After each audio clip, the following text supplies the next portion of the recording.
നമ്മളിന്നിവിടെ ഉണ്ടാക്കാൻ പോകുന്നത് ചെമ്മീൻ നിർവ്വാണയാണ്. അതിനായി നമ്മളിവിടെ ഇഞ്ചി, വെളുത്തുള്ളി, പച്ചമുളക്, മല്ലിയില, റിവേപ്പില എന്നിവയാണ് എടുക്കുന്നത്.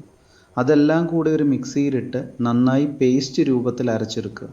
നന്നായി അരച്ചെടുത്ത ആ പേസ്റ്റിലോട്ട് നമുക്ക് ആവശ്യത്തിന് കുരുമുളക് പൊടി, വിനാഗിരി, മഞ്ഞൾപ്പൊടി, മുളക് പൊടി, ഉപ്പ് എന്നിവ ചേർത്ത് നന്നായി മിക്സ് ചെയ്യുക.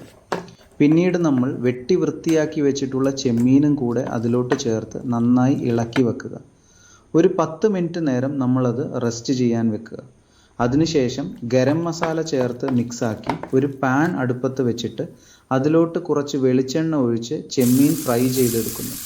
അതിനുശേഷം പിന്നീട് നമ്മൾ അതിലോട്ട് കട്ടിയുള്ള തേങ്ങാപ്പാലാണ് ഒഴിക്കുന്നത്. എന്നിട്ട് ആവശ്യാനുസരണം കുറുക്കിയെടുക്കുക. അതോടുകൂടി നമ്മുടെ ചെമ്മീൻ നിർവ്വാണ റെഡി.